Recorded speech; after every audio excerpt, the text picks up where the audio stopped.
Também faremos mais um breve intervalo comercial e daqui a pouquinho nós voltamos. Não saia daí.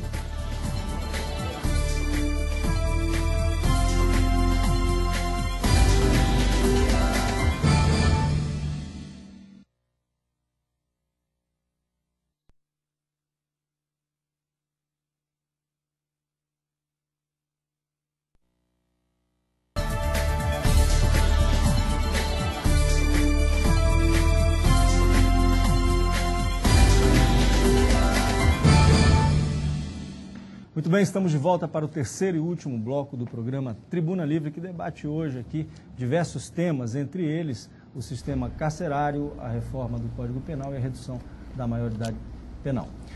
Nossos convidados de hoje são o Dr. Luiz Saraiva, ele é vice-presidente eleito da OAB Acre, aí advogado, e o Adriano Marcos, que é presidente do Sindicato dos Agentes Penitenciários do Estado do Acre. Osmi começa fazendo uma pergunta, por gentileza, Osmi. Muito obrigado. Eu gostaria de ouvir a opinião do Dr. Luiz Saraiva, até como vice-presidente eleito da OAB, e uma figura extremamente expressiva no mundo jurídico do Acre. A sua opinião sobre essa discussão que está havendo no Congresso Nacional, do Ministério Público fazer investigação aqui no Brasil? Eu sou contra a ideia do Ministério Público substituir a delegacia de polícia ou os trabalhos investigatórios.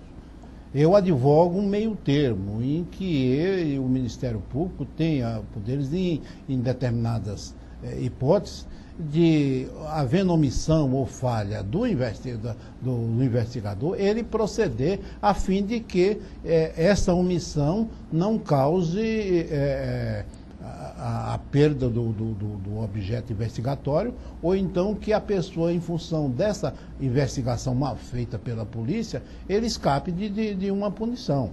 Então tem alguns casos em que eu acho que a polícia, haver um poder investigatório do Ministério Público, mas não na forma como está sendo pleiteada. Há alguns até que chegam ao máximo de advogar a ideia do sistema americano, em que o Ministério Público é quem dirige toda a investigação e a polícia fica sob seu encargo. Então eu acho que essa ideia aqui não vai vingar no Brasil. Eu advogo um sistema intermediário entre esses extremos, o que não admite sequer que o Ministério Público faça alguma investigação, e aqueles que acham que ela tem de coordenar toda a investigação criminal. Doutor Luiz Saraiva, eu não tenho ideia formada sobre isso, mas eu pergunto, por que o senhor é contra? Pela duplicidade? Eu acho o seguinte, que hoje o Ministério Público não tem hoje o aparelhamento para fazer isso, e eu acho também que ela vai extrapolar as funções que o Ministério Público vai extrapolar as funções que foram conferidas pelo texto constitucional. E aliás, Narciso, há de se frisar o seguinte: nós que participamos da elaboração da Constituição de 88, demos muitos poderes, doutor Adriano, muitos poderes ao Ministério Público. E há alguns setores, inclusive após a promulgação, que consideraram excessivos os poderes que nós concedemos. Excessivos os poderes. E havia até, tramitando o PEC lá dentro, na época que nós estávamos por lá, para não tirar os poderes, mas ao mesmo tempo dar responsabilidade pelas ações do Ministério Público à medida que viesse prejudicar cidadãos. Ele deveria, não o Estado responder, mas pessoalmente o próprio procurador ou promotor. Essa discussão sobre o papel do Ministério Público eu acho muito importante. Eu entendo que o Constituinte fez um papel extraordinário de atribuir esse papel ao Ministério Público. Sim, aliás, se não fosse esse exercício do papel do Ministério Público, eu acho que nós teríamos hoje muito mais corrupção, muito mais desmando. Os corruptos e os corruptores não iriam para a cadeia ante a sensação absoluta de impunidade. Sem dúvida. Então, eu acho que o Ministério Público é essencial hoje. O que se discute muito é que o Ministério Público está virando um quarto poder. Entendeu? Está virando um quarto poder não atrelado a nenhum outro poder. E sem ser instituído para isto. Né? Então está se tornando absoluto. Entendeu? Pois é. Absoluto e sem controle. Isso não é afirmação minha. Isso é o que se ouve no meio jurídico, inclusive juristas de alto coturno, no Conselho Federal da Ordem, a gente discute muito isso e sai sempre, inclusive com deputados e senadores advogando a recolher alguns desses poderes que lhe foram otorgados. Eu acho que não. O que se deve infelizmente, aliás, felizmente, isso ocorre em alguns casos, em alguns estados. Entendeu? Não vamos generalizar dizendo que o Ministério. Mas eu acho que, em alguns casos, está havendo uma extrapolação Gostaria aqui de aproveitar a oportunidade para defender o Ministério Mas eu tenho uma pergunta. Eu queria só fazer um comentário. É exatamente por isso que ainda tramita no Congresso Nacional algumas PECs no sentido de não tirar os poderes do Ministério Público. Eu também defendo, mas instaurar responsabilidade aos membros do Ministério Público. Olha, recentemente na OAB houve uma discussão sobre isso em Brasília. A instrumentalização do Ministério Público como braço político. Esse é hoje uma da grande discussão, o Ministério Público ser utilizado pelo poder que está constituído para ser uma longa mão do Executivo, entendeu? Em casos de perseguição. Hoje é um debate muito grande sobre isso, mas, no meu entender, eu acho que as virtudes do Ministério Público superam em muito os eventuais excessos que podem ter. Assim, eu defendo que essa PEC é a PEC 037, que ela nunca seja aprovada, porque o Ministério Público, ali, ele defende a população, então a população tem que defender também o Ministério Público. É claro que pode ter excessos, em qualquer categoria, instituição, vai acontecer. Agora eu acho que deve se investir mais no Ministério Público, estruturar mais, porque eu sou uma pessoa que relativamente jovem, então eu tenho 30 anos. Eu vim conhecer o Ministério Público em 97. Eu vim com 16 anos aproximadamente, conhecer a atuação do Ministério Público, na pessoa, na época, do Dr. Danilo. A questão do Esquadrão da Morte, não vou entrar aqui no mérito da questão. Então, a partir do momento que você tem um Ministério Público com um aparelhamento melhor, estrutura, remunerações, eu me lembro que antigamente o delegado ganhava de igual ao promotor. Então, muita gente, você é delegado, não vou ser promotor. Hoje, todo mundo quer ser promotor porque o promotor ele ganha 3 vezes mais do que um delegado. Também existe essa certa disparidade em termos de remuneração. Adriano, eu quero voltar à questão do sistema carcerário e perguntar o seguinte. Na sua opinião, presidente do Sindicato dos Agentes Penitenciários do Estado do Acre, quais medidas simples que podem ser implementadas, que não demandariam muitos recursos e que teriam um impacto significativo na qualidade de vida dos presos?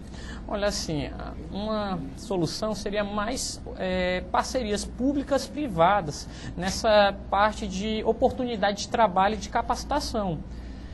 Mão de obra, você qualificar a pessoa ali numa profissão, torneiro mecânico, carpinteiro, eletricista, mecânico, porque a partir do momento que a pessoa ela tem um ofício ali, ela está capacitada e existe uma parceria pública-privada para dar essa oportunidade que eu falei ainda há pouco, que você pode ter bacharelado, licenciatura, mas se alguém não te der a oportunidade para demonstrar a sua capacidade, nada disso adianta. Mas, Adriano, deixa eu dar um exemplo aqui muito categórico. Sim, Narciso. Doutor Luiz Saraiva, também.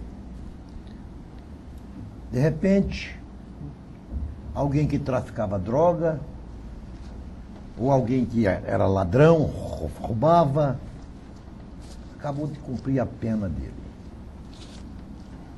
Chega numa empresa, que podia ser aquele jornal aí na televisão, arruma um emprego. A sociedade se volta, poxa, aquela empresa deu um emprego a um ex-traficante.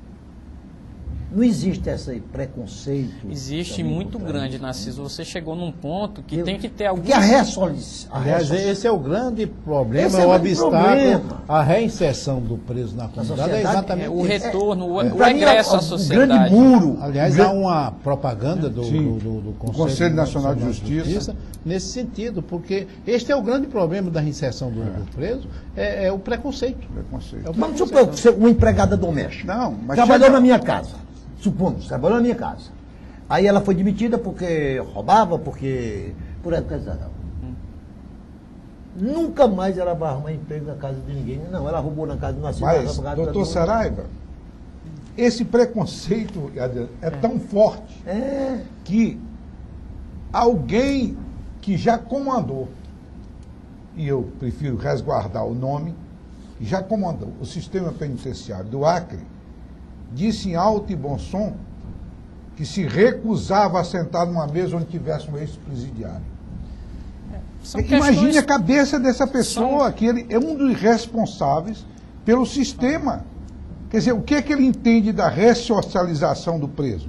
Ele tem a ideia de prisão como castigo, tormenta, entendeu? E não Quer dizer, não tem o de um preparo pagamento adequado, que essa porque- pessoa Ou então fez eu pra tenho voltar. para viver no mundo onde existe a pena de morte, né? Porque roubou, Porque, matou, tá livre. Na verdade, às vezes tem essa visão conturbada. Eu sempre prego que o bater em preso, isso não adianta nada. Nós temos que ser profissionais.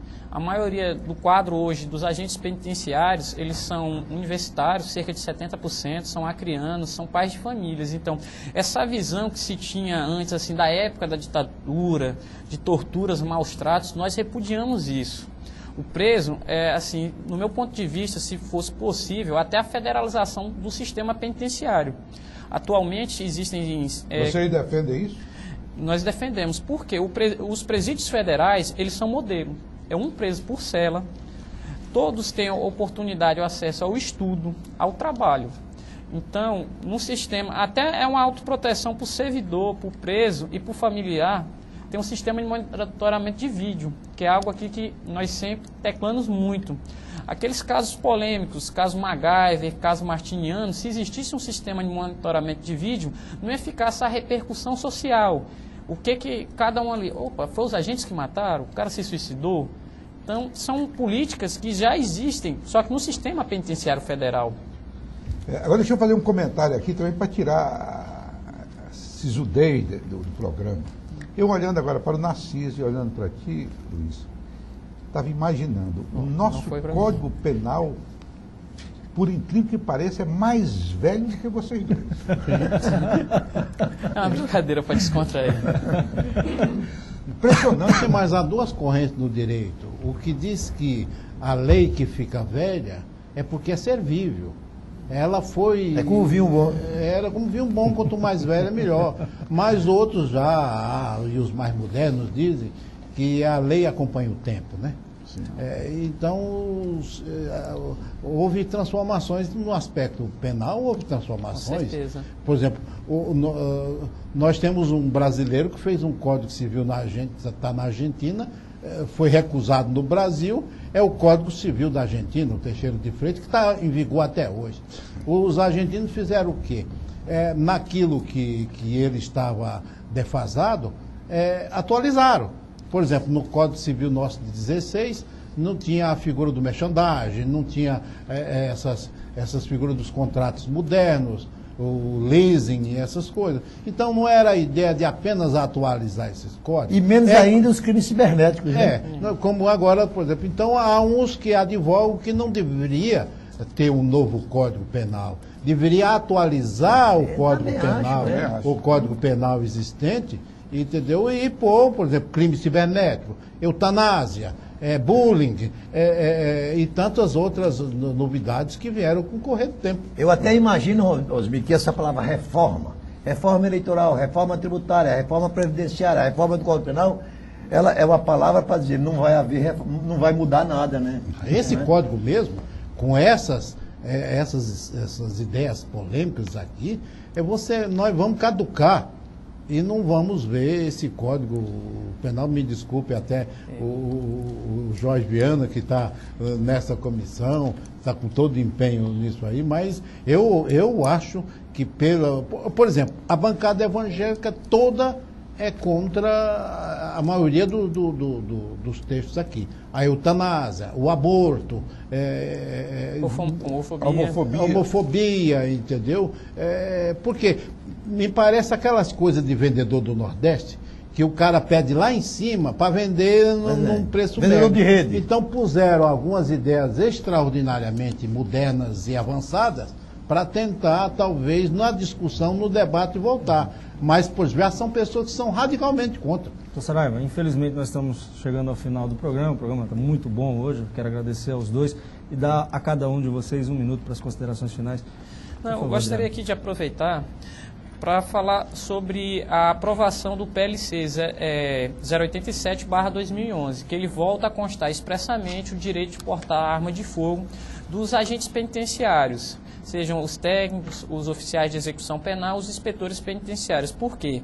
Até nessa parte, que ainda há pouco o doutor Saraiva falou aí com muita propriedade, de uma legislação antiga para uma atual, o Estatuto do Desarmamento ele já teve algumas medidas provisórias e várias alterações. Nesse meio termo ficou um vácuo que a lei não disse expressamente se o agente penitenciário poderia portar ou não arma de fogo fora de serviço. Aqui no estado do Acre, nós aproveitamos, fizemos uma legislação estadual que é até motivo de divergências, mas agora aproveito aqui para falar sobre essa situação da aprovação do PLC que está retornando expressamente o porte de arma ao agente penitenciário. Isso está sendo discutido aonde? Em Brasília? Já foi aprovado no CCJ, falta agora só a sanção presidencial. Inclusive, aproveito para pedir aí o apoio dos nossos senadores da bancada aí, para agilizar essa sanção no que for possível. Ok, obrigado, Adriano. Doutor Saraiva, por gentileza. Não, ele tocou num assunto que dá um debate, que era o Estatuto do Desarmamento. Porque esses dias eu vi uma decisão do juiz federal muito interessante. Ele é uma pessoa, um seringueiro, que foi preso porque portava uma arma.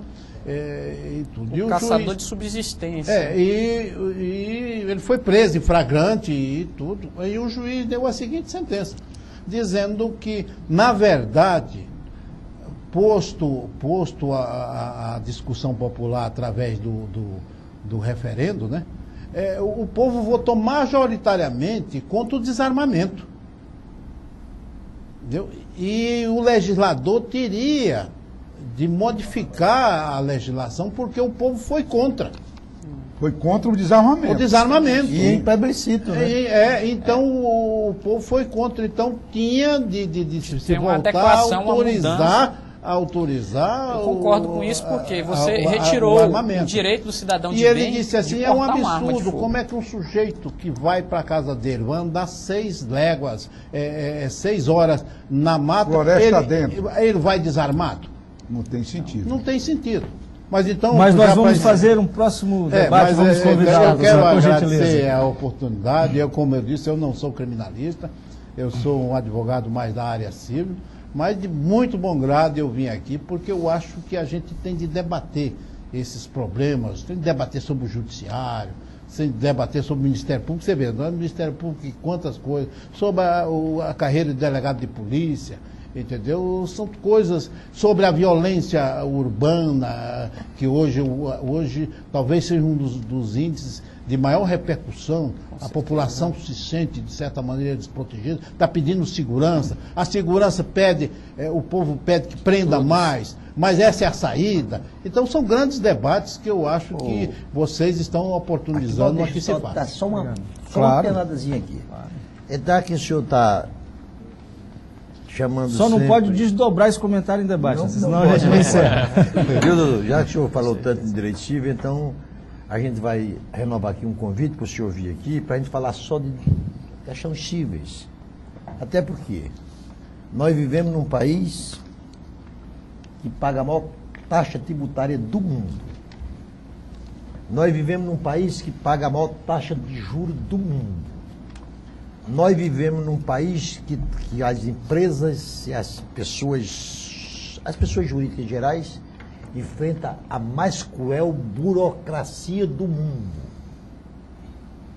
E no mundo globalizado, então, se nós não mudarmos também esse panorama, se nós sairmos da 12ª economia do mundo para a 6ª, a tendência nossa é cairmos para a 12ª, para a 15ª, porque do jeito que anda este país, doutor, e com as exigências do Ministério do Trabalho, de Receita Federal, de INSS, de Fundo de Garantia, as empresas não sobreviverão nesse estágio que nós estamos enfrentando. Quer dizer, não vai ter debate, não. A predominância do Estado sobre o cidadão. Claro, muito. Não esqueça que pode ter um debate sobre o novo Código Comercial. A legislação é muito ampla, né? Como disse o doutor Sanders, existe 1 milhão de leis aproximadamente no Brasil. Vamos Dá fazer muito um debate. estatuto de desarmamento. Vamos também. Eu Inclusive, gostaria, em como nome agente da... penitenciário, Sem papel. problema. Eu gostaria, em nome da produção do programa, agradecer ao Dr. Luiz Saraiva, advogado e vice-presidente eleito da OAB Acre, e ao Adriano Marques, que é presidente do Sindicato dos Agentes Penitenciários. Agradeço também aos nossos debatedores, Osmir Lima, Narciso Mendes, e principalmente a você que nos acompanha às sextas-feiras aqui, que em função do horário de verão, eu lembro sempre, estamos um pouquinho mais cedo indo ao ar com o Tribuna Livre, que é agora a partir das 7h15 no máximo, já estamos iniciando o programa. Na próxima semana estaremos de volta com o próximo tema do Tribuna Livre. Eu aguardo você até lá.